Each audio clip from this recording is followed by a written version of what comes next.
நம்முடைய சேனலை சப்ஸ்கிரைப் செய்து தொடர்ந்து பாருங்கள். தமிழக வெற்றி கழகம் ஆட்சிக்கு வந்து கிட்டத்தட்ட ஒரு 15-20 நாள் ஆயிடுச்சு. இப்ப இருக்கிற இந்த தமிழ்நாட்டில் நடக்கிற இந்த விஷயங்கள் வந்து தமிழக வெற்றி கழகத்தை நம்ம மதிப்பீடு செய்ய முடியுமானா இல்லை, இவ்வளவு சீக்கிரம் மதிப்பீடு செய்ய முடியாது. எந்த ஒரு அரசாங்கமும் வந்து ஒரு பவர்ல வரும்போது கிட்டத்தட்ட ஒரு 6 மாசமாவது நம்ம வந்து டைம் கண்டிப்பா கொடுக்கணும். கண்டிப்பா இப்ப நடக்கக்கூடிய தமிழ்நாட்டில் நடந்து கொள்ள விஷயங்கள் பார்க்க கொஞ்சம் கவலைக்கூடிய விஷயமா இருந்தா கூட நம்ம இவ்வளவு சீக்கிரமா வந்து ஒரு கவர்மெண்ட் வந்து குறை சொல்றது அந்த அளவுக்கு வந்து ஒரு நியாயமான விஷயமா தெரியல. பட் நம்ம கண்டிப்பா சொல்லலாம். ஏன்னா அவங்க சொன்ன வேகம் அந்த மாதிரி தான் இருந்தது. அவங்க பண்ணதாலதான் மக்கள் வந்து அந்த மாதிரி ஃபீட்பேக் கொடுக்குறாங்களே தவிர, ஏன்னா அவங்க வந்து வந்த நாளே சரி பண்ணிடுற மாதிரி தமிழ்நாட்டையே புரட்டி போட்டுற மாதிரிலாம் அவங்க வந்து சொல்லியிருந்தாங்க. அதனால வந்து மக்களுக்கு வந்து அந்த மாதிரி ஒரு ஒரு சில மக்கள் வந்து கொதிப்படைகிறாங்க. டிவிகேக்கு வாக்களித்த எல்லாருமே கொதிப்படையில. பட் அந்த பரவாயில்ல, ஒரு பசங்க பேச்செல்லாம் கேட்டு ஓட்டு போட்டிருப்பாங்க இல்லையா, அவங்க பாதிக்கும் போது அவங்க கொஞ்சம் மனக்குமுறல் வந்து வெளிப்படுத்திட்டு இருக்காங்க. இந்த கரண்ட் பிரச்சனை, அப்புறம் சிறுமி பாலியல் கொலை, அப்புறம் வந்து இந்த நர்ஸு, அந்த மாதிரி அங்க ஏகப்பட்ட பிரச்சனை வந்துச்சு. நம்ம வந்து மறைக்கிறதுக்கு ஒண்ணும் இல்லை. கிட்டத்தட்ட இந்த ஒரு 2 வாரத்திலேயே ஒரு 25-30 பிரச்சனை வந்து பெரிய பிரச்சனை, பூதாகாரமான பிரச்சனை வந்து தலை தூக்கிக்கிட்டு வருது. வேறு சில பிரச்சனை வந்து மத்தியில இருந்து சில பிரச்சனைலாம் வரப்போகுது. அது ஒண்ணுனா ஒரு வாரம் நம்ம பேசுவோம். தொடர்ந்து நம்ம சேனல்ல பாருங்க. நம்ம வெறும் நல்லதையும் சொல்லுவோம், கேட்டதையும் சொல்லுவோம். நம்ம வெறுமே வந்து தாவேக்காவை குறைச்சு மதிப்பிடுறதுக்கோ, திமுக உயர்த்தி பேசுவதற்கோ, இல்லை நாம் தமிழரை குறைச்சு மதிப்பிட்டு அதிமுக உயர்த்தி பேசுவதற்கோ நம்முடைய வேலை கிடையாது. நம்ம அங்கங்க நடக்கிற நல்லதையும் கெட்டதையும் சொல்லக்கூடியது. பிளஸ் அரசியல் வந்து நம்மளால நமக்கு தெரிஞ்ச விஷயங்கள் வந்து உங்ககிட்ட ஷேர் பண்ணிருக்கோம், அவ்வளவுதான். அந்த வகையில இப்ப பார்த்தோம் அப்படின்னா, தாவேக்கா வந்து எப்படி வந்து அதிமுக வெல்லும் அப்படின்றது ஒரு முக்கியமான ஒரு பேசும் பொருள். நம்ம இந்த விஷயத்தை பத்தி நம்ம தனியா பாக்குறோம் அப்படின்னு வச்சுக்கலாம். இப்ப விஜய் அப்படின்றவர் வந்து அரசாங்கம் எடுத்து நடத்துறாரு. இந்த அரசை வந்து திமுக எக்காரணத்தை கொண்டு என்ன பண்ணாது, அவர் கவுக்காதுன்னு சொல்லவே இல்லை, தடையா இருக்காதுன்றாரு. தடையா இருக்காதுன்னா இந்த அரசாங்கம் தொடர்ந்து நடைபெறுவதற்கு திமுக ஒரு தடையா இருக்காது அப்படின்னா என்ன அர்த்தம்னா, இந்த அரசாங்கத்தை நம்ம போய் என்ன பண்ண போறது இல்ல, உங்களுடைய எம்எல்ஏவெல்லாம் பிடிங்கலாம், அந்த மாதிரி வேலை எல்லாம் பண்ண மாட்டோம்னாங்க, தடையா இருக்க மாட்டோம் அப்படின்னு சொல்றாரு. அவரும் ஒரு ஸ்டாண்டை வந்து கிளியரா எடுத்துடுறாரு. நம்ம எதிர்கட்சியா இருக்க போறோம்னு சொல்லி எடுத்துடுறாரு. ஆனா இந்த எலெக்ஷன் முடிவு வந்ததுக்கு அப்புறமே பாத்தீங்கன்னா, முதல் மந்திரியா இருக்கிறதுக்கு 3 பேர் வாய்ப்பு கொடுக்கப்பட்டிருக்கு. அதாவது அந்த ஆஃப்டர் எலெக்ஷன் ரிசல்ட் அப்புறம் 3 பேர் வந்து அடுத்த முதல்வர் ஆகக்கூடிய அளவுக்கு வந்து பேச்சுவார்த்தை நடைபெற்றிருக்கு. இருக்க தமிழ்நாட்டு அரசியல்ல முதல்ல திரு விஜய் அவர்கள், அவர் 107 சீட்டு வெற்றி பெற்றிருந்தாலும் அவருக்கு மேலும் வந்து கிட்டத்தட்ட 11-12 எம்எல்ஏக்கள் தேவைப்பட்டாங்க. சோ அவர் வந்து ஒரு முதல்வர் வேட்பாளரா ஆஃப்டர் எலெக்ஷன் அப்புறம் ஒரு சான்ஸ் இருந்தது இருக்கிறதுக்கு. அடுத்தது வந்து திமுகவை சேர்ந்த திரு ஸ்டாலின் அவர்கள், முன்னாள் முதல்வர் திரு ஸ்டாலின் அவர்கள் வந்து ஒரு வாய்ப்பு இருந்தது. ஆனா அதுக்கு பெரிய கட்சியான தாவேக்காவோ அல்லது அதிமுகவோ திரு ஸ்டாலின் அவர்களுக்கு வந்து சப்போர்ட் பண்ணோம். அந்த மாதிரி ஒரு சூழல் ஏற்பட்டா மட்டும்தான் திரு ஸ்டாலின் அவர்கள் வந்து முதல்வராக இருக்க முடியும் அப்படின்னு ஒரு சூழல் வரும்போது, அது ஒரு ஆரம்பத்துல என்ன பண்ணிட்டாரு, இது ரெண்டுமே நம்மளுக்கு சரிப்படாது சொல்லிட்டு ஆரம்பத்துல என்ன பண்ணிட்டாரு, அதை தட்டி கழிச்சிட்டாரு. சோ நான் வந்து முதல்வர் ஆக போறதில்லை, ஏன்னா இப்பதான் 5 வருஷம் முதலமைச்சராக இருந்திருக்கிறாரு. சோ நான் முதல்வர் ஆக போறதில்லை, எனக்கு வந்து மக்கள் எனக்கு எதிராக ஒரு மேண்டேட் தான் கொடுத்தா நான் முதல்வர் ஆக போறது அப்படின்னு சொல்லிட்டு அவர் என்ன பண்ணிடுறாரு, அந்த ரேஸ்ல இருந்து போயிடுறாரு. அடுத்து இருக்கக்கூடியவர் திரு எடப்பாடி பழனிசாமி அவர்கள். அவர் இந்த ரேஸை விட்டு வெளியில போல, இன்னைய தேதி வரைக்கும் போல, இதுக்கு மேலே அவர் போகாம, அவர் வந்து போக போறதும் இல்லை. தொடர்ந்து முதலமைச்சர் ஆகக்கூடிய வேலைகளை தொடர்ந்து செஞ்சுக்கிட்டே இருப்பாரு திரு எடப்பாடி பழனிசாமி அவர்கள்.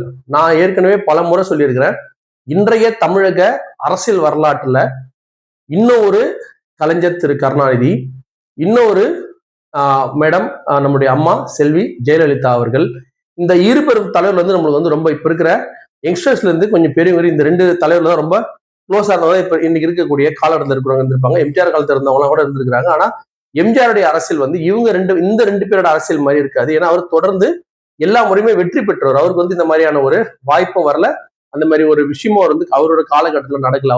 அவர் தான் ராஜாதி ராஜா திரு புரட்சி தலைவர் எம்ஜிஆர் அவர்கள். அவர் இருக்கும்போது அந்த முக வசீகரம், அந்த அழகுக்கு முன்னாடி, அது அழகுன்றது வந்து ஆரம்பம். எப்படி விஜய் சாருக்கு எப்படி மக்கள் ஓட்டு போட்டாங்களோ, இவரெல்லாம் வந்து நம்ம எம்ஜிஆரை கம்பேர் பண்ணல நானு. ஆனா அந்த வசீகரத்துக்கு கூட வந்து இவர் அந்த வசீகரத்தை கொண்ட அந்த மனித கடவுளுக்கு வந்து கடைசி வரைக்கும் வந்து என்ன ஏற்படும்னா, எதிரிகள் இந்த மாதிரி விஷயம் அவருக்கு வந்து ஏற்படவே இல்லை. எல்லா வாட்டியும் மெஜாரிட்டி, எல்லா வாட்டியும் மக்களோட முழு மேண்டேட்டோட ஒரு மிகப்பெரிய ஒரு ஆளுமையா இருந்த திரு புரட்சி தலைவர் எம்ஜிஆர் அவர்கள்.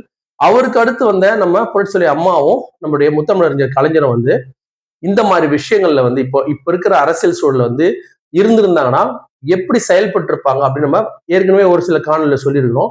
இப்போ மீண்டும் சொல்றோம், என்ன பண்ணியிருப்பாங்கன்னா, இதே புரட்சி அம்மா இந்த மாதிரி ஒரு வேலை இருந்திருக்கும் போது ஆப்போசிட் பார்ட்ல வந்து இந்த மாதிரி ஒரு மெஜாரிட்டி இல்லாத ஒரு சூழல் ஏற்பட்டிருந்ததுன்னா கண்டிப்பா அம்மா எல்லாம் என்ன பண்ண மாட்டாங்க. மக்கள் மேண்டேட் தான், மக்கள் வந்து யாருக்குமே தனி மெஜாரிட்டி தரல. விஷயம் என்னன்னா, தனி மெஜாரிட்டி கொடுக்கல அப்படின்னாலே யாருன்னா ஆட்சி செய்யலாம் அப்படின்றது அங்க பிரச்சனையே.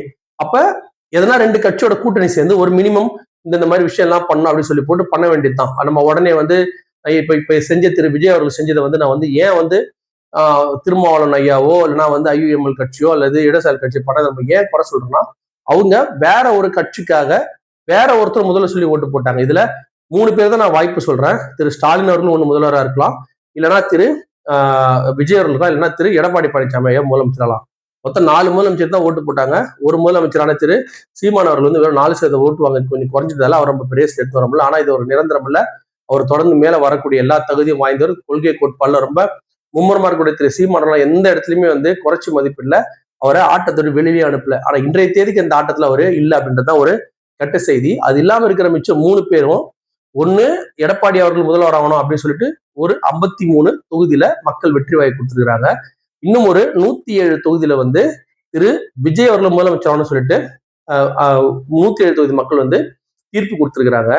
73 தொகுதிகளில் வந்து திரு மு.க. ஸ்டாலின் அவர்கள் வந்து முதல்வர் சொல்லி தீர்ப்பு கொடுத்துக்கிறாங்க. இதுதான் இங்க நம்ம பேச போறது. இந்த 3 பேர்ல ஒருத்தர் முதல்வர் இருக்கும் போது அந்த 73 பேர்ல இருந்து ஒரு 11 பேர் வராங்க பாருங்க. அந்த 11 பேர் முதல்வர் ஆகணும்னு சொல்லிட்டு 13 பேரும் முதல்வர் ஆகணும்னு சொல்லிட்டு மக்கள் ஓட்டு போடல. காங்கிரஸ் முதல்வர் ஓட்டு போடல, திரு விடுதலை சிறுத்தை திருமாவளவன் முதல்வர் ஓட்டு போடல, ஐயுஎம்எல்ஐ சேர்ந்த கட்சிக்காரங்க முதல்வர் ஓட்டு போடல, அதே மாதிரி இடதுசாரி கட்சியில சேர்ந்த முதல்வர் ஓட்டு போடல. அவங்க அங்க ஓட்டு போட்டவங்களும் திரு ஸ்டாலின் அவர்கள் தான் முதல்வர் தான் ஓட்டு போட்டிருந்தாங்க. ரொம்ப சிம்பிளான இது விஷயம் என்னன்னா, இப்போ டிவிகேக்கு 107 தொகுதிகள் வந்து வெற்றி பெற்றுனா 107 விசில் சின்னத்துல போட்டி போட்டு வெற்றி அடைஞ்சாங்க. எந்த கூட்டணி கட்சி எல்லாம் வெற்றி பெற்றாங்க. அதோட தனித்திறமை நம்ம குறைச்சு மதிப்பிடல. இது தொடருமா, இந்த வாக்குகள் தொடருமான்றது நம்ம வர வரதான் தெரியும். ஆனா அதே நேரத்துல பாத்தீங்கன்னா திமுகல அதிகமான கட்சி கூட்டணியை வச்சு சில கட்சிகள் வந்து சூரியன்லேயே போட்டிட்டதாலதான் இன்னும் அவங்க வெளில வராமல் அவங்களும் வெளில விட்டு இருப்பாங்க. ஸோ கிட்டத்தட்ட ஆட்சி அதிகாரம் போது அந்த சிறிய சிறிய கட்சிகள் வந்து தன்னை மறந்துடுறாங்க. அந்த வாக்குகள் ஸ்டாலின் தான் முதல்வர் சொல்லி ஓட்டு போட்டாங்கன்றதை அவங்க மறந்துடுறாங்க. நேரத்துக்கு ஏற்ற மாதிரி தள்ளி வச்சிடறாங்க. அது வந்து ஒரு ஜனநாயக கடமை கிடையாது. அதெல்லாம் பண்ணிடுறாங்க. இங்க எடப்பாடியை தான் முதலமைச்சர் சொல்லிட்டு போட்ட அந்த 53 பேர்ல ஒருவரை தவிர மிச்சம் 52 பேரும் இன்டாக்டா இருக்கிறாங்க. அந்த ஒருவர் காமராஜர் அவர் கூட திரு எடப்பாடி முதலமைச்சர் அவர்கள் கண்டிப்பாக நீங்க டிரான்ஸ்பர் ஆயிடுவார். ஸோ அந்த 53 பேரை வைத்துக் கொண்டிருக்கும் திரு எடப்பாடி பழனிசாமி அவர்கள் தான் முதல்வர் ஆவதற்காக 100% வந்து முயற்சி செய்து கொண்டுதான் இருக்கிறார் அப்படின்றது வந்து தமிழக வெற்றி கழகத்தின் தலைவர் திரு விஜய் உணர்ந்திருக்கிறார். இந்த விஷயத்தை நீங்க நல்லா அண்டர்ஸ்டாண்ட் பண்ணுங்க. 3 கட்சியில நான் 4 முதல்வர், ஒரு முதல்வர் ஃபர்ஸ்ட் சீமான் சார் வந்து போயிடுறாரு. மிச்சம் 3 முதல்வர்ல திரு ஸ்டாலின் அவர்கள் என்ன பண்றாரு, நான் வந்து முதலமைச்சராக முயற்சி செய்ய போறதில்லை சொல்லி வெளில வந்துறாரு. ஆனா திரு எடப்பாடி பழனிசாமி ஐயா மட்டும் அந்த ரேஸ்ல இருந்து வெளியில அவர் ஒத்துக்கவும் இல்லை. நான் எதிர்கட்சியா இருப்பேன், கடைசி எதிர்கட்சியா வந்து செயல்படுவேன்ற வார்த்தையை அவர் சொல்லல. அவரும் என்ன நினைக்கிறார் அப்படின்னா, இந்த 5 வருடம் வந்து அவர் வந்து பதவியில இல்லாத பட்சத்துல என்ன ஆகும் அப்படின்னா, அதிமுகன்ற கட்சி வந்து மேலும் வந்து பவர் கம்மியாயிடும் அப்படின்னு சொல்லி திரு எடப்பாடி பழனிசாமி நினைக்கிறாங்க. இப்ப கொஞ்சம் பவர்ஃபுல்லா இருக்கிற டிவிகே வந்து ஒரு 6 மாசம் கண்டிப்பா எந்த கட்சியா இருந்தாலும், ஏன்னா முதல்லயே வந்து திமுக அதிமுக வெளில இருந்து சப்போர்ட் பண்ணி அதெல்லாம் வந்து நியாயமா அநியாயம்னு கேட்டா இப்ப இவங்க எல்லாம் பண்றதை விட அது ஒன்றும் பெரிய அநியாயமா இருக்க போறது இல்லையே. திரு ஸ்டாலின் தான் முதல்ல சொல்லி வாக்களித்த திரு திருமாவளவனுடைய விடுதலை சிறுத்தை கட்சிகள், ஐயுஎம்எல் கட்சி, சிபிஐ சிபிஎம் மற்றும் காங்கிரஸ் எல்லாமே அதாவது அனாவசியமா வந்து துரோகம் பண்ணிட்டு பச்சை துரோகம் பண்ணிட்டு வெளில போயிட்டு அந்த மக்கள் ஜனநாயகத்தை மோசமா கேவலமா ஆக்கி விட்டு அப்படியே திரும்ப போயிட்டு விஜய் முதல்வராக வேணாம்னு சொல்லி வாக்களித்த மக்களோட வாக்குல திருச்சி நீங்க விஜய் வந்து முதல்வர் ஆக்கிட்டீங்க. அப்ப அதே மாதிரி திரு எடப்பாடி பழனிசாமி திரு ஸ்டாலின் இவங்க 2 பேருக்கும் வாக்களித்தவர்கள் இந்த 2 பேரும் காமன் ப்ரோக்ராம் பண்ணிட்டாங்க அப்படின்னு சொல்லி சொன்னா, அப்ப அவர் ஸ்டாலின் ஐயாவே ஒத்துக்கிட்டு இவங்க வரது வேற, ஸ்டாலின் ஐயா ஒத்துக்காம இவங்க வரது வேற. நல்லா நீங்க அண்டர்ஸ்டாண்ட் பண்ணணும். ஸ்டாலின் ஐயா முதல்வர் சொல்லிட்டு மக்கள் வாக்களிக்கிறாங்க. அந்த ஸ்டாலினே என்ன பண்றாரு, நீங்க என்ன கட்சிக்காக வாக்களித்தது, நான் ஸ்டாலினே என்ன பண்றேன், என்னுடைய ஸ்டாலின் ஐயாவே என்னுடைய வாக்குகளை என்னுடைய தொகுதிகளை நான் திரு எடப்பாடி பழனிசாமி அவர்கள் முதல்வர் ஆக்குறதுக்காக நான் உதவி பண்றேன் அப்படின்றாரு வச்சுங்களேன். அப்ப எடப்பாடி பழனிசாமி ஐயாக்கு எப்படி வரும், அவர் வந்து எந்த கட்சி எடுத்து வாக்களிச்சாங்களோ அது திமுக வேணான்னு திரு எடப்பாடிக்கோ இல்ல திரு எடப்பாடி வேணான்னு சொல்லி திரு ஸ்டாலின் வாக்களிச்சாங்கலாம் முக்கியம் கிடையாது. 2 தலைவர்களும் வாக்களிச்சிருக்கிறாங்க. ஒண்ணு எடப்பாடி ஐயா, ஒண்ணு வந்து ஸ்டாலின் ஐயா. இவங்க 2 பேர் வாக்களிச்சிருக்கிறாங்க. அப்ப இவங்க எடுக்கிற முடிவு வந்து வேற முடிவு. இப்போ விஜய் சார் எடுக்கிற முடிவு வேற. ஆனா அந்த கட்சியோட 17 எம்எல்ஏ 20 எம்எல்ஏ தனியா முடிவு எடுத்தா எவ்வளவு மன வருத்தம் டிவிக்கு தொடர்ந்து வரும். அதே மாதிரிதான் இதுவே. அப்போ ஸ்டாலின் ஐயாவோ அல்லது எடப்பாடி பழனிசாமி ஐயாவோ அவங்களுக்கு தான் முதல்ல சொல்லி வாக்களித்த அந்த மக்களுடைய வாக்குகளுக்கு மரியாதை கொடுத்து இவங்க ரெண்டு பேரும் ஏதோ ஒரு கட்டத்துல ஏதோ ஒரு, ஏன்னா இந்த மாதிரி தமிழகம் வந்து இன்னும் 6 மாசத்துக்கு அப்புறம் இதே மாதிரி சூழல் தொடர்ந்து இருந்ததுன்னு சொல்லி சொன்னா நிச்சயமா வந்து இவங்க ரெண்டு பேரும் சேர்ந்தா கூட ஆச்சரியப்படுறதுக்கு இல்ல. இப்பயுமே நான் ஆச்சரியப்படல. நம்ம ஆன முதல் நாளே நான் சொல்லிட்டேன், நான் வந்து தேர்தல் முடிவுகள் வரும்போதே கிட்டத்தட்ட ஒரு 107 தொகுதிகளை வென்ற தாவேகா ஒருவேளை 97 10 தொகுதிகள் குறைவா எடுத்துதான் சொல்லுவோம், 97 தொகுதி குறைவா இருந்தா கூட இன்னைக்கு திரு எடப்பாடி பழனிசாமி அவனுடைய அமைச்சரவை வந்து கண்டிப்பா ஆட்சி செஞ்சிருப்பாங்க. இந்த ரெண்டு பெரிய கட்சிக்குமே டோட்டல் பண்ணீங்கன்னா 118 வரல. அதுதான் பெரிய பிரச்சனையே. இப்போ இவங்க ரெண்டு பேரும் ஏன் ஆட்சி அமையலன்ற காரணம் உங்களுக்கு தெரியுமா தெரியல. இப்போ ஒருவேளை திமுகவும் அதிமுகவும் இரண்டு பெரும் கட்சிகளுடைய மொத்த வாக்குகள் வந்து 118 தாண்டுனா ஒரு கட்சி 60, ஒரு கட்சி 58 எடுத்திருந்தா கூட 60 58 கிட்டத்தட்ட 118 அப்படியே ஆட்சி அமைச்சிருப்பாங்க. யாருமே உள்ள கூப்பிட்டு இருக்க மாட்டாங்க, நீ வா நான் எல்லாம் கேட்டே இருந்திருக்க மாட்டாங்க. திரு ஸ்டாலினுடைய திராவிட முன்னேற்ற வெளியிலிருந்து அதிமுக ஆட்சி அமைக்க கண்டிப்பா உதவி பண்ணிருக்கும். ஆனா இப்ப நடக்கிற சூழலை பார்த்தா அந்த மாதிரி பண்ணி இருந்தா ஒரு பெரிய தப்பா இருக்குமோ எனக்கு தோணுது. ஏன்னா திரு விஜய் அவர்கள் ஒரு 6 மாசம் 1 வருஷம் ஆட்சி செய்யும் போது தான் இந்த மக்களுக்கு வந்து ஒரு சில விஷயம் வந்து கண்டிப்பா தெரிய வரும். என்ன அப்படின்னா, இந்த மாதிரி வந்து ஒரு 3வது ஆள் ஆட்சி செய்யும் சிறப்பா ஆட்சி செஞ்சாருன்னா அவர் லக்கு, நம்ம ஒன்றும் அதை பண்ண முடியாது. அவருடைய உழைப்பு உண்மையா இருந்ததுன்னா உழைப்பு வந்து நம்ம என்னைக்குமே குறைச்சி மதிப்பிடக்கூடாது. வெற்றி அடைஞ்சான ஒரு பெரிய கேம்பிளிங் தான் இப்ப நடந்துட்டு இருக்கிறது. இவர் சப்போஸ் சரியா ஆட்சி செய்யற மாதிரி ரூட்ல போனாங்கன்னா கண்டிப்பா இவங்க இந்த ஆட்சியை கட் பண்ணிட்டு இந்த ரெண்டு கட்சி வந்து கூட்டணி சேர்ந்து வெளியில இருந்து ஆதரவு தெரிவிச்சு கண்டிப்பா திரு எடப்பாடி பழனிசாமி அவர்கள் வந்து உட்கார வைக்க முயற்சி பண்ணும் திமுக. இவர் இல்ல சரியில்லாம ஆட்சி செய்யறாருன்னா கண்டிப்பா 6 மாசம் வந்து 1 வருஷம் கூட விடுவாங்க. நல்லா ஆட்சி செஞ்சு கெட்ட பேர் சம்பாதிச்சதுக்கு அப்புறமா அதுக்கப்புறமா கூட தொடர்ந்து இருக்க விட மாட்டாங்க. இதுக்கு மிக மிக முக்கியமான ஒரு விஷயம் தேவைப்படுறது என்னன்னா, அதிமுக இருக்கணும் 47 எம்எல்ஏக்களும் கண்டிப்பா ஒத்துமையா இருக்கணும். அதுதான் ரொம்ப முக்கியமான விஷயம். இந்த சி வி சண்முகம் இருக்காரு பாருங்க, அவர் ஆரம்பத்துல இருந்தே அப்படிதான் கொஞ்சம் அவசரம் கொடுக்கணுவாங்க. அந்த மாதிரி எதுக்கு எடுத்தாலும் அவசர அவசரமா அவர் பேசுற பேச்சு பயங்கரமான ஒரு வீரபாண்டிய கட்டபொம்மன் மாதிரி பேசுவாரு. எஸ்பி வேலுமணி, விஜயபாஸ்கர்லாம் வந்து அழுகுற மீன்ல நழுவுற மீன் மாதிரி பேசுவாங்க. திரு சி வி சண்முகம் அப்பத்துல இருந்தே அவர் பேசுற பேச்சு அதான். நம்ம சசிகலா அம்மா பிரச்சனை அது வரைக்கும் சி வி சண்முகன்ற ஒரு கேரக்டர் எப்படி பேச கூட அம்மா உயிரிழவு எந்தெந்த கேரக்டர் எப்படி பேசுனே தெரியாம இருந்த ஒரு காலகட்டம். அம்மா இறப்புக்கு அப்புறம் ஒருத்தரும் பேசும்போது அப்பதான் அவங்க வார்த்தையெல்லாம் கேட்கிறோம். பொதுவா நம்ம சசிகலா அம்மா சின்னம்மா பேசும்போது பாத்தீங்கன்னா அவங்க வாய்ஸ் எப்படி இருக்கும். இப்ப நீங்க விஜய் சாருக்கு தெரிஞ்ச அந்த சின்ன பசங்களுக்கு சசிகலா அம்மாவோட 2016 காலகட்டம் தெரிஞ்சிருக்க வாய்ப்பு இல்ல. 2016 சசிகலா அம்மா முத அதை பேசும்போது அவங்க வாய்ஸ் எப்படி இருக்குன்னு சொல்லி எல்லாருமே, ஏன்னா அவங்க வாய்ஸை கூட யாருமே பப்ளிக்ல வந்து கேட்டதே கிடையாது. 2016 அம்மா இறந்ததுக்கு அப்புறம் அவங்க பேசுற முதல் டைம் அவங்க வாய்ஸை கேட்க எவ்வளவு பேர் இதுதான் அவங்க வாய்ஸானே தெரியாத அளவுக்கு இருந்த அதிமுகல 10 வருஷமா இந்த சி வி சண்முகம், விஜயபாஸ்கர், எடப்பாடி பழனிசாமியும் சேர்த்துதான் சொல்றேன். ஆனா அன்னைக்கு இருந்த சூழ்நிலைக்கு இல்ல. அதனால இப்போதைக்கு இன்னைக்கு நம்மளுக்கு தெரிஞ்சதுல திரு எடப்பாடி பழனிசாமி அவர்கள் தான் கட்சியோட முகமா இருக்கிறாரு. அப்ப அப்படி இருக்கும்போது நம்ம அவரை நீங்க டிபெண்ட் பண்றதுதான் உங்களுக்கு நல்லது. கட்சியை வந்து ஒத்துமையா வைங்க. சி வி சண்முகம், எஸ்பி வேலுமணிலாம் முதல்ல வந்து ஈகோ தூக்கி குப்பையில போடுங்க. அதே மாதிரிதான் திரு எடப்பாடி பழனிசாமி ஈகோ தூக்கி குப்பையில போட்டு மீண்டும் அதிமுக நீங்க எல்லாம் ஒத்துமை ஆயிட்டீங்கனாலே உங்களுக்கு தேவைப்படுறது ஒரு 10ல இருந்து 12 எம்எல்ஏக்கள் தான் குறையா தேவைப்படும்.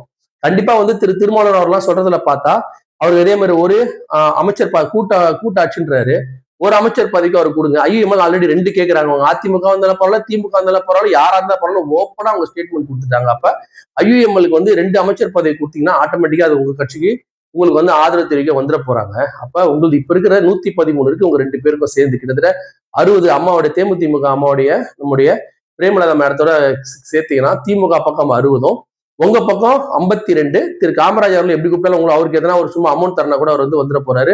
குதிரை பேரத்தை வளர்க்கல. ஆனா வந்து அரசியல் நம்ம பார்க்க முடியும். இப்ப மட்டும் என்ன நடந்துட்டு இருக்கு, ஆசை வார்த்தை காமிச்சுதான் அங்கிருந்து வந்து இங்க இழுத்துன்னு வந்திருக்கிறாங்க. ஏதோ அமைச்சர் மட்டும் ஆசை வார்த்தை கிடையாதா, எல்லாமே ஆசை வார்த்தை தான். கம்யூனிஸ்ட் மட்டும்தான் வந்து இப்ப இன்றைய தேதிக்கு கம்யூனிஸ்ட் மட்டும் தான் என்ன பண்றாங்க, வெளில இருந்து ஆதரவு அப்படின்ற ஒரு வார்த்தை சொல்றாங்க. நம்ம இன்னொரு காணொலியில கம்யூனிஸ்ட பத்தி நம்ம உண்மையான முகத்தை வந்து நம்ம சொல்ல போறோம். அது அடுத்த காணொலியில வரப்போகுது. இது அதிமுக பத்தி பேச்சு அப்படின்றதுனால கம்யூனிஸ்ட் வந்து அதிமுக சப்போர்ட் பண்றாங்க, சப்போர்ட் பண்ணாம விடுறாங்க. அவங்களை விட்டுருங்க, 4 எம்எல்ஏ விட்டுருங்க. ஏற்கனவே அதிமுக பக்கம் 113 இருக்கு. இங்க நம்ம ஐயுஎம்எல்லும் நம்முடைய விடுதலை சிறுத்தை கட்சியில வந்து 4 வந்துட்டாங்கன்னா கிட்டத்தட்ட 117 ஆயிடும். இப்ப இந்த திருச்சியில வந்து எப்படியாவது வந்து திராவிட முன்னேற்ற கழகம் வெற்றி அடைஞ்சது அப்படின்னா 118 ஆயிடும். அந்த நேரத்துல 112 ஒரு பக்கம் வந்துடுச்சு அப்படின்னு சொல்லி சொன்னா காங்கிரஸ்ல வந்து இருக்கக்கூடிய 5 பேர்ல 2 பேர் அமைச்சர் ஆயிட்டாங்க, 3 பேர் அமைச்சர் இல்லாம இருக்கிறாங்க. அந்த 3 பேர்லாம் வானாத்தமினா உடனே வந்துருவாங்க. அந்த அளவுக்கு வந்து காங்கிரஸ் சக்தி வந்து ரொம்ப பலமான சக்தி வந்து காங்கிரஸ் கட்சி. இந்த இந்தியாவில் ஆள்ற எல்லா இடத்துலயுமே வந்து எந்த கட்சியை ஈஸியா உடைக்க முடியும்னா அது காங்கிரஸ் கட்சி தான். அசால்ட்டா உடச்சு தூக்கின்னு வந்துருவாங்க. அதுல வந்து கிட்டத்தட்ட ஒரு 2-3 மடங்கு இல்ல அவங்கள வேட்பாளர் பண்ணணும் எல்லாத்துக்குமே காங்கிரஸ் கட்சியை சேர்ந்த எம்எல்ஏக்கள் வந்து இந்தியா உள்ள இருக்கிற ஒரு கதையை சொல்றேன், ஈஸியா அழகா வந்துருவாங்க. கிட்டத்தட்ட ஒரு 3 எம்எல்ஏ சும்மா தான் இருக்காங்க காங்கிரஸ்ல. அவங்க ஒரு அமைச்சர் பதவி வந்து அவங்களும் அங்க இங்க வந்துருவாங்க. இது வேற இல்லாம தாவேக்கால வேற ரொம்ப பேர் இருப்பாங்க. ஒருத்தர் 2 பேர் வந்து நீங்க ராஜினாமா பண்ணுங்க அப்படின்னா ராஜினாமா பண்றாங்க. 500 ஓட்டு 1000 ஓட்டு வச்சு போட்டலாம் இருந்தாங்க, அமைச்சராகாம இருக்கிறாங்க. கண்டிப்பா உள்குத்து வந்து ஒரு 6 மாசம் 8 மாசத்துலயே வந்து நீ பெரிய நான் பெரியன்ற பேச்சுவார்த்தை எல்லாம் வரும். அப்ப அந்த நேரத்துல வந்து கண்டிப்பா இதெல்லாம் பண்ண முடியும். ஆனா இதெல்லாம் பண்ணக்கூடிய ஆளா யார் இருப்பார்னா கண்டிப்பா திராவிட முன்னேற்ற கழகத்தை ஸ்டாலின் இருக்கவே மாட்டாரு.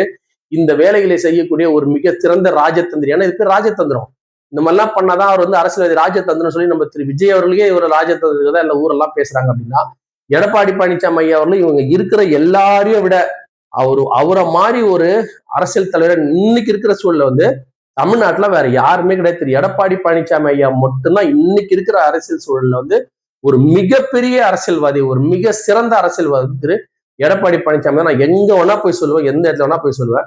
அவருக்கு இருக்கிற அந்த சாணக்கியத்தனம், அது வந்து நரித்தனம், சாணக்கியத்தனம், ராஜத்தனம், என்ன வேணா பேர் வைங்க. எப்ப காலை பிடிக்கணும், எப்ப காலை வரணும், எப்ப எப்படி பேசணும், எதை எவ்வளவு குரலை வழுத்தி பேசணும், எப்ப ஆளை மடக்கணும், எப்ப போகணும், எல்லாமே அவருக்கு தெரிவிக்கிறது. 2016 இருந்து 4 வருஷம் வந்து இருக்கிற எம்எல்ஏக்கள் வச்சு எப்படிலாம் ஆட்சி பண்ணுன்ற எல்லா ஐடியாவும் அவருக்கு தெரியும். எப்ப யாரு அது இப்ப மத்திய அரசு எப்ப பிடிக்கணும், மத்திய அரசு எப்ப விடணும், எல்லாமே அவருக்கு தெரியும். ஸோ இந்த நேரத்துல திரு விஜயை வெல்லக்கூடிய, அதாவது நம்மளுடைய 112 நம்பர்ல விஜயை வெல்லக்கூடிய ஒரு அற்புதமான அரசியல்வாதி திரு எடப்பாடி பழனிசாமி அவர்கள். அதனாலதான் நான் சொல்றேன், திமுக அதாவது அதிமுக நிச்சயமாக இடைப்பட்ட இந்த ஒரு வருஷத்துக்குள்ளேயே வந்து நான் 6 மாசம் சொல்லி போடுறேன். அது எப்படின்ற சூழலை பொறுத்துதான். முதல்ல வந்து அதிமுக ஒத்துமையாகணும். அதான் ரொம்ப பெரிய பிரச்சனையா இருக்கு. இப்ப அதுக்கு இந்த சி.வி. சண்முகம் போன்ற ஆட்கள்லாம் வந்து ஏன் தான் இந்த மாதிரி வந்து ஒரு நல்ல நல்ல வாய்ப்புகளை ஏன் வேணும், அவங்க ரொம்ப பெரிய பெரிய இது மாதிரி பேசுறாங்க. என்னமோ அதிமுக திமுக இணையலாமா, அதிமுக திமுக இணைந்து ஆட்சி அமைக்கலாமா அப்படி சொல்லாம ஒன்றும் கிடையாதுங்க. இருந்தா என்ன இப்ப பிரச்சனை, என்ன பிரச்சனைன்னு கேட்கிறான். அதிமுக திமுக தானே வந்தது. அதுக்கப்புறம் மறுபடியும் நீங்க ஒரு 3 வருஷம் கழிச்சு முடிச்சதுக்கு அப்புறமா நீங்க மறுபடியும் வந்து என்ன பண்றீங்களா பண்ணுங்க, மறுபடியும் தனியா நெல்லுங்க. மக்கள் வந்து வாக்களிக்க மாட்டாங்களா? சொல்லும் போதே வெளில இவர் அதை இப்ப சொன்ன அதே திருமாவளவன் சொல்லியா நம்ம அப்படியே அவர் சொல்றது எல்லாமே சரின்ற மாதிரி பேசி அதே மாதிரி ஆட்சி கவுந்துடக்கூடாது, தமிழ்நாட்டுல நல்ல ஆட்சி நடக்கல, அதனால சரி இந்த ஆட்சி வேணாமேன்னு சொல்ற ஒரே காரணத்துக்காக மட்டும் தான் நாங்க அதிமுக சப்போர்ட் பண்றோம் அப்படின்னு திமுக சொல்ல போகுது. இவருடைய அடுத்த வாட்டி நம்ம வந்து தனித்தனி யார் வெற்றி வச்சு பாத்துலாம்னு சொல்ல போறோம். ஃபைட் இருக்கதான் போகுது. ஆட்சியில வர பொருள் எதுலையும் வரப்போறது இல்லை. மக்கள்கிட்ட வந்துங்க என்னதான் நடந்தாலும் மக்களுக்கு தெரியுங்க இது ஏன் நடக்குது, எதுக்கு நடக்குது, எப்படி நடக்குது எல்லாமே தெரியுங்க. எப்ப சண்டை போடணும் எப்ப பிரின்றதும் மக்களுக்கு தெரியும். அதனால சி.வி. சண்முகம் போன்ற ஆட்கள் வந்து இதே மாதிரி திமுகவோட சப்போர்ட்டோட அதிமுக ஆட்சி அமைச்சா கண்டிப்பா மெயினான அமைச்சரா இருப்பார். ஏன்னா அவரு எம்எல்ஏ ஆயிட்டாரு. எம்எல்ஏ ஆவாம இருந்தான்னு வச்சுக்கலாம், அவர் பேச்சு ஒரு பைசா கூட யாருமே மரியாதை கொடுத்து பேசியிருக்க மாட்டாங்க. நல்லா இருந்த அதிமுக மறுபடியும் கிட்டத்தட்ட 53 இடத்தை வென்ற நான் திரு எடப்பாடி பழனிசாமி நான் நிச்சயமா பாராட்டுறேன். நான் 100% பாராட்டுறேன். உண்மையா வந்து நான் எதிர்பார்க்கவே இல்லை. ஒன்னா கூட்டம் எல்லாரும் ஒன்னா இருக்கும்போது 2021 அவர் பெற்ற 66+7 75 தொகுதியில இருந்து இன்னைக்கு 53 22 தொகுதி தான் குறைஞ்சிருக்கு. ஆனா திமுக அதே அந்த கட்சியோட அதிகமான கட்சியில் கூட்டணி கட்சியில சேர்த்துமே பாத்தீங்கன்னா 22 கட்சியை சேர்த்துட்டு எங்க இருந்த கட்சி எங்க வந்து ஊர்ந்துருக்கு பாருங்க. 163 எங்க இருக்கு, 173 எங்க இருக்கு, கிட்டத்தட்ட அப்படியே சரி பாதிக்கும் மேல சரிஞ்சிருக்கு. ஆனா அதிமுக திரு எடப்பாடி பழனிசாமி குறையில, அதுவும் இந்த விஜய் அப்படின்ற ஒரு ஃபேக்டர்லயும் குறை அப்படின்னும் போது ஏன் வந்து விஜய் வந்து திரு எடப்பாடி பழனிசாமி ஐயா மட்டும் பார்த்து பயப்படுறாரு அப்படின்னு உங்களுக்கு கிளீனா தெரியும்.